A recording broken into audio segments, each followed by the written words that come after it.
Well बावलो कैसे हो। आज बात करेंगे स्ट्रेंजर थिंग्स सीजन 1 से सीजन 4 तक की कंप्लीट स्टोरी के ऊपर, क्योंकि मैं फुल रिकैप करने वाला हूं ताकि सीजन 5 देखने में सब कुछ कनेक्टेड फील हो एंड रिकॉल्ड फील हो, क्योंकि सीजन 1 से भी कनेक्शन हमें सीजन 5 में देखने को मिलने वाला है। बाकी ये वीडियो उनके लिए है जिन्होंने पिछले सीजन्स देखे तो हैं लेकिन स्टोरी थोड़ा थोड़ा भूल गए हैं। तो क्विक रिकैप है ताकि आपको भी सारी कहानी रिकॉल हो जाए और you can say homework complete हो जाए सीजन 5 को, यानी कल सीजन 5 को देखने से पहले। चलो बिना टाइम खोटी शुरू करते हैं, क्योंकि मैं ऑलरेडी बहुत लेट हो चुका हूं। इस वीडियो की बहुत पहले से डिमांड है कुछ लोगों की तरफ से, कुछ मेरे चहीते भाइयों की तरफ से, तो शुरू करते हैं। लेकिन क्या करना है, पहले वीडियो को लाइक करना है भर भर के, एंड नए लोग काम पसंद आने पर चैनल को सब्सक्राइब जरूर कर लेना। तो कहानी हमें देखने को मिलती है इंडियाना के हॉकिंस सिटी में, जहां एक बच्चों का गैंग दिखाया जाता है और ये 4 बच्चे Will, Lucas, Mike and Dustin kids card game खेल रहे होते हैं, वो भी माइक के घर में। देन जब सब लोग अपने घर जाते हैं तब रास्ते में विल गायब हो जाता है एंड यहीं से ब्लंडर शुरू होता है एंड मिशन शुरू होता है विल को ढूंढने का, जिसके तहत Mike, Lucas and Dustin Will को जंगल में ढूंढने चले जाते हैं, जहां उन्हें विल तो नहीं मिलता लेकिन एक बॉल्ड येलो टी शर्ट में एबनॉर्मल लड़की मिलती है जिसका नाम होगा 11। एंड ये कोई मामूली लड़की नहीं है, इसके पास है सुपर पावर्स, क्योंकि हॉकिंस लैब में इस पर काफी एक्सपेरिमेंट्स हो रखे हैं, दैट्स व्हाई। उधर दूसरी तरफ विल की mom Joyce Byers Hawkins chief Jim Hopper के साथ विल को लगातार ढूंढ रही होती है। इस बीच रूमर ये आने लग जाते हैं कि शायद विल मारा गया होगा, क्योंकि अब तक काफी टाइम हो चुका है विल को गायब हुए। लेकिन जॉयस बायर अपने बेटे पर होप नहीं छोड़ती है, वो उसे स्टिल ढूंढने में लगी रहती है। यहाँ 11 को फिर माइक घर में छुपा दिया जाता है, यानी माइक के घर में, एंड इन लोगों को पता लगता है कि 11 कोई मामूली लड़की नहीं है, इसके पास सुपर पावर्स हैं। एंड 11 फिर इन लोगों की मदद करती है विल को ढूंढने के लिए। तब पता चलता है कि विल एक ऐसी दुनिया में गायब हुआ है, यानी फंसा हुआ है, जिसका नाम है अपसाइड डाउन, एक अलग डायमेंशन का यूनिवर्स जो दिखने में तो हूबहू हॉकिंस सिटी की तरह ही है।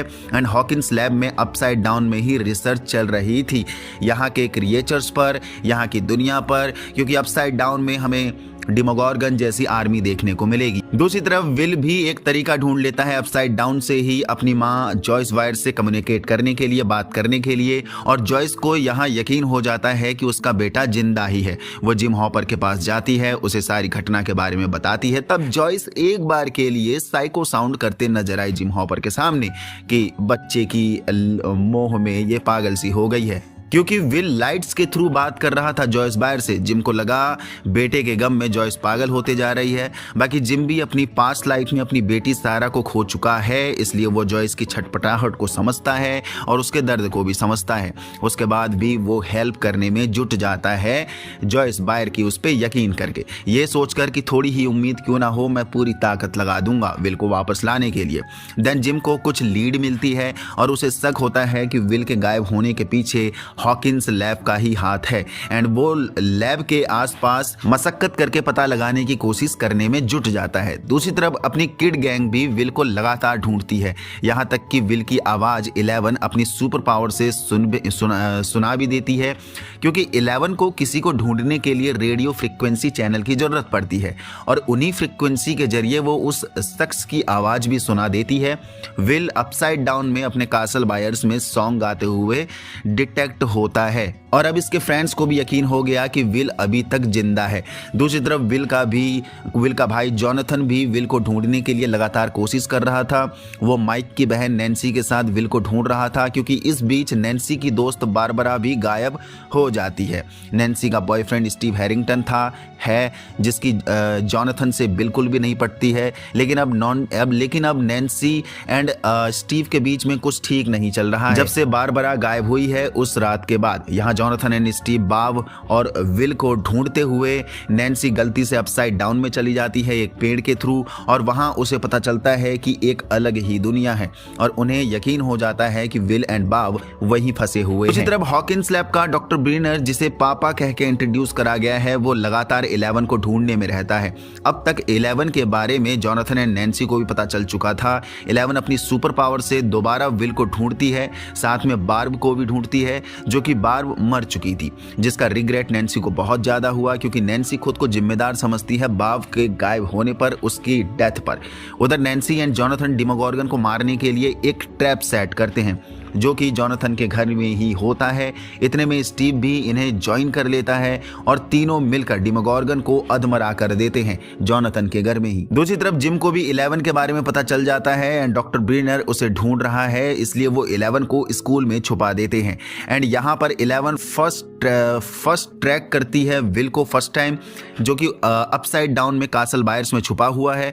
उधर Jim Hopper and Joyce lab से होकर अपसाइड डाउन चले जाते हैं विल को रेस्क्यू करने के लिए एंड विल इन लोगों को लाइब्रेरी में मिलता है अपसाइड डाउन में, जिसे रेस्क्यू करके ये लोग वापस आ जाते हैं विल को लेकर, यानी जिम एंड जॉयस। दूसरी तरफ 11 को पकड़ने डॉक्टर ब्रीनर स्कूल आ जाता है और सभी बच्चों को घेर लेते हैं। तभी इतने में जॉनथन से भागा हुआ घायल डेमोगोर्गन यहाँ आ जाता है और डॉक्टर ब्रीनर एंड उसकी टीम को मार देता है। यहाँ 11 फिर पावरफुल डेमोगोर्गन को मारने के लिए पूरी ताकत लगा देती है एंड यहाँ 11 भी मारी जाती है, जो गायब हो गई है। मींस एक बार के लिए उसने खुद को सैक्रिफाइस कर दिया माइक, डस्टिन एंड ल्यूकस को बचाने के लिए। माइक को 11 के जाने पर काफ़ी दुख हुआ है, क्योंकि माइक 11 को लाइक करने लगा था, वो कनेक्ट फील करने लगा था उसके लिए। एंड यहाँ सीजन 1 का दी एंड होता है। सीजन 2 की कहानी स्टार्ट होती है। हमें हमारी किड हीरो गैंग एक साथ स्कूल में जाते दिखाई देती है। विल वापस आ चुका है, ये चारों दोस्त फिर से मिल चुके हैं, वही ओल्ड मस्ती करते हुए, लेकिन पहले से कुछ बदल चुका है, क्योंकि विल को अब अपसाइड डाउन के विजन्स आने शुरू हो चुके हैं, जो कि उसके लिए एक ट्रॉमा का काम कर रहा है, बैड नाइटमेयर्स के काम कर रहे हैं। उधर नैन्सी का ब्रेकअप स्टीव से हो चुका है और जॉनथन के साथ ही काफी टाइम स्पेंड करती है नैन्सी। दूसरी तरफ जॉयस का न्यू शरीफ सा बॉयफ्रेंड इंट्रोड्यूस कराया जाता है, जिसका नाम है बॉब। और यहाँ खुलता है न्यू मिस्ट्री। 11 जिम हॉपर के साथ देखने को मिलती है, जो कि सीक्रेटली जिम के साथ रह रही है। मीन्स 11 मारी नहीं गई थी, 11 खो चुकी थी अपसाइड डाउन के ही पोर्टल्स में। देन दोबारा से वो वापस आती है और एक रात जिम हॉपर को मिल जाती है। 11 छुप के इसलिए रह रही है क्योंकि लैब के लोग अभी भी 11 को ढूंढ रहे हैं। जिम 11 को अपनी बेटी की तरह ट्रीट करता है और काफ़ी खुश भी है पहले से। स्कूल में न्यू कैरेक्टर मैक्स एंड उसके भाई बिली की एंट्री देखने को मिलती है। बिली काफ़ी स्टड एंड बैडएस लौंडा है और सेम मैक्स भी ऐसी ही है, रूड, जो कि डस्टिन एंड ल्यूकस मैक्स को लाइन मारना शुरू कर देते हैं। ऑल्सो मैक्स ने वीडियो गेम में हाई स्कोर कर रखा है, जो डस्टिन एंड ल्यूकस को काफी इंप्रेस करता है। ये लोग मैक्स को अपने करीब लाने में जुट जाते हैं एंड मैक्स को ये लोग थोड़े साइको एंड चूतिया टाइप के लगते हैं, क्योंकि ये बचकानी हरकतें जो करते रहते हैं। एंड मैक्स जैसे तैसे इनके ग्रुप में आ ही जाती है, जो बाद में जो ये बात माइक को बिल्कुल भी अच्छी नहीं लगी, क्योंकि माइक स्टिल 11 को मिस करता है और होप में है कि 11 वापस आएगी। उसने उम्मीद नहीं छोड़ी है। एंड यही आगे 11 की तरफ भी सेम लगी हुई है। वो भी माइक को रोज देखती है अपनी विजन से, अपनी पावर से, और रह के मिलने की होप में रह जाती है, क्योंकि हॉपर ने वादा किया है 11 से कि जल्द ही वो माइक एंड सभी लोगों से मिलेगी। और एक दिन हॉपर से बहस करके गुस्से में वो माइक से मिलने चली ही जाती है स्कूल में। लेकिन वहां जब माइक को मैक्स के साथ स्केट करते देखती है यानी 11, तब 11 का दिल टूटता है। उसे लगा कि माइक मूव ऑन करके दूसरी गर्लफ्रेंड बना चुका है। एंड यहाँ से 11 एक न्यू जर्नी पर निकल जाती है अपनी मॉम को ढूंढने, जो कि एट द एंड वो अपनी मॉम को ढूंढ भी लेती है। दूसरी तरफ विल बायर्स को अब बार बार अपसाइड डाउन के विजन्स आने लगे हैं और यहाँ इंट्रोड्यूस होता है न्यू क्रिएचर, जो बार बार विल को दिखाई देता है, माइंड फ्लेयर असर में विल के अंदर घुस जाता है और विल को अपना होस्ट बना लेता है। एंड यहाँ से प्रॉब्लम्स फिर शुरू हो जाती हैं। विल अपसाइड डाउन की ड्राइंग्स बनाना शुरू कर देता है, जो कि असल में हॉकिंस शहर में नीचे टनल्स की ड्राइंग्स होती हैं, जिसे अपसाइड डाउन ने करप्ट कर रखा है या इन्फेक्ट कर चुका है। एंड यहाँ हॉकिंस सिटी की हालत सही करने के लिए डॉक्टर ओवन को हायर करा गया है, जो न्यू डॉक्टर चीफ है हॉकिंस लैब का, जो विल के चेकअप भी करता है यानी उसका इलाज भी करता है। एंड यहाँ पता चलता है विल को भी पेन हो रहा है। विल हाइव माइंड के थ्रू अभी भी अपसाइड डाउन से कनेक्टेड है, क्योंकि उसके अंदर माइंड फ्लेयर जो आ चुका है। विल जब टनल की वेन्स को जलाना शुरू किया जाता है तब विल को भी पेन होता है, क्रिएचर्स को जलाने पर भी, क्योंकि माइंड फ्लेयर जो विल के अंदर है वो कनेक्टेड है अपसाइड डाउन के उन वेन्स से जो टनल में फैली हुई हैं। दूसरा, विल के अंदर से अपसाइड डाउन का एक क्रिएचर भी निकला, जो कि डस्टिन को मिल गया था, यानी उल्टी करने पर, विल के उल्टी करने पर। उसका नाम डस्टिन ने डार्ट रखा था, जो बड़ा होके एक डिमोडॉग्स बन जाता है। डस्टिन ने सभी से डार्ट को छुपाए रखा था एंड नाउ वो एक चलता फिरता थ्रेट है यानी डार्ट। दूसरी तरफ 11 अपनी मॉम को ढूंढने के बाद उसे उसी की तरह सुपर पावर वाली लड़की मिलती है जिसका नाम है काली। काली अपनी नॉर्मल ह्यूमन की गैंग के साथ मिलकर सारे इलीगल काम करती है, चोरी चकारी वगैरह वगैरह सर्वाइवल के लिए, और 11 को भी मना लेती है अपने साथ इसी लाइफ को जीने के लिए, क्योंकि यहाँ बहुत आज़ादी है, किसी की बात सुननी नहीं पड़ती और अपनी मन से ये लोग चलते हैं, जो कि क्राइम की दुनिया की लाइफ है। शुरू में 11 को खूब मजा आया। ऑल्सो 11 यहाँ काली के साथ मिलकर अपनी मॉम को टॉर्चर करने वाले शख्स को ढूंढकर उसे मारने ही वाली होती है, लेकिन उसके बच्चों को देखकर वो उसे स्पेयर कर देती है। लेकिन यहाँ 11 को ये बात पता चलती है कि डॉक्टर ब्रेनर उर्फ पापा जिंदा है। दूसरी तरफ हॉकिंस में आई नई मुसीबतों को सॉल्व करने के लिए Dustin, Mike, Lucas, Max and अब तो स्टीव भी इनके साथ आ चुका था।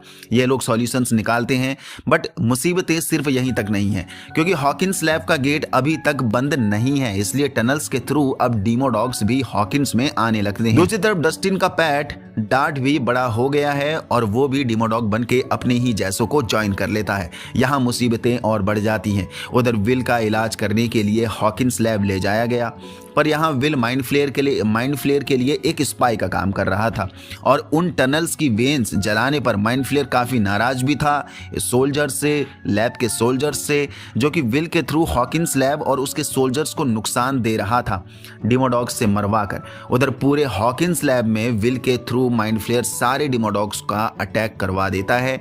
जैसे तैसे विल को लेकर जिम हॉपर एंड जॉयस बाहर आते हैं लैब से, क्योंकि दूसरी तरफ डॉक्टर ओवंस उन्हें कैमरास के थ्रू रास्ता जो दिखा रहा था। पर यहाँ जॉयस का बॉयफ्रेंड बॉब मारा जाता है, या यूं कहो कि उसने अपना सैक्रिफाइस कर दिया जॉयस एंड उसके बेटे को बचाने के लिए। दूसरी तरफ विल को अब अपने ही घर में वापस लाया गया, यानी जॉयस के घर में, और सभी लोग विल को बचा रहे थे, लेकिन विल अभी भी स्पाई का काम कर रहा था डिमोडॉग्स एंड डिमोगॉर्गन्स के लिए, क्योंकि डिमोडॉग्स विल को डिटेक्ट करते हुए उसके घर तक आ जाते हैं। एंड यहाँ होती है फिर बैडएस एंट्री 11 की, जो काली को छोड़कर आ गई थी, क्योंकि 11 ने देख लिया था माइक एंड सभी लोग यहाँ परेशान हैं, उन्हें डिमोडॉग्स परेशान कर रहे हैं। अपसाइड की सिचुएशन, अपसाइड की प्रॉब्लम दोबारा से आ गई है हॉकिंस में। दैट्स वाई अपने दोस्तों को हेल्प करने के लिए, उन्हें बचाने के लिए 11 सभी डिमोडॉग्स को मार भगाती है, और 11 से रियूनियन होता है अपने माइक भाई का, जो कि एक इमोशनल मीटअप था। देन सभी लोग स्मार्ट प्ले करते हैं, विल को चुपके से बेहोशी हालत में हॉपर के घर ले जाते हैं जंगल में जो अकेला है, ताकि माइंड फ्लेयर को उसके अंदर से निकाल सकें और माइंड फ्लेयर अपने डिमोडॉग्स को फिर यहाँ कोई सिग्नल ना दे सके। उधर हॉपर 11 को लेकर वापस लैब जाता है ताकि 11 अपसाइड डाउन के गेट को बंद कर सके। दूसरी तरफ स्टीव, माइक एंड ल्यूकस ये सभी लोग इन डिमोडॉग्स का ध्यान भटकाने के लिए दूसरी ओर टनल में जाकर वेंस जलाते हैं, जिससे 11 को रोक रहे डिमोडॉग्स का ध्यान फिर इनकी तरफ खींच जाए एंड 11 के लिए थोड़ा सा समय हो जाए गेट को बंद करने के लिए। उधर विल को बहुत ही टेम्परेचर में हीटर्स के सामने रखा जाता है ताकि उसके अंदर का माइंड फ्लेयर निकल जाए, क्योंकि माइंड फ्लेयर को हाई टेम्परेचर बिल्कुल भी पसंद नहीं है, उसे कोल्ड प्लेसेस पसंद है। लेकिन जैसे तैसे विल के अंदर से ये लोग माइंड फ्लेयर को निकाल ही देते हैं। उधर 11 पूरी ताकत लगाकर गेट के पोर्टल को बंद कर देती है, जिससे सारे डिमोडॉग्स मारे जाते हैं। लाइफ नॉर्मल देखने को मिलती है। At the end doctor oven 11 का फेक बर्थ सर्टिफिकेट्स बनाकर हॉपर की गोद ली हुई बेटी बना देता है। माइक अपनी गर्लफ्रेंड 11 से वापस मिलता है, ल्यूकस को मैक्स मिल जाती है एंड बूम, यहाँ सीजन 2 का दी एंड हो जाता है। तो बाबा लोग अभी के लिए सीजन 1 एंड सीजन 2 के लिए ही यहाँ पर होल्ड करते हैं, क्योंकि वीडियो काफी लंबी हो जाएगी। नेक्स्ट वीडियो जो पार्ट 2 आएगा, जिसमें हम सीजन 3 और सीजन 4 की कंप्लीट स्टोरी के बारे में बात करेंगे, वो 1-1.5 घंटे के अंदर ही मैं अभी ड्रॉप करने वाला हूं। तो जब तक इस वीडियो को एंजॉय करो, वेट करो 1-1.5 घंटे के लिए। हम मिलते हैं पार्ट 2 में, जहां सीजन 3 एंड सीजन 4 को कंप्लीटली स्टोरी रिकैप करने वाले हैं, क्योंकि सीजन 4 काफ़ी इंपॉर्टेंट पार्ट है। सीजन 4 की स्टोरी काफ़ी इंपॉर्टेंट पार्ट है सीजन 5 की स्टोरी से कनेक्टेड होने के लिए। यहाँ तो पहुँच गए तो सबको वीडियो पसंद है तो लाइक कर दीजिए, नए हो तो चैनल को सब्सक्राइब कर दीजिए।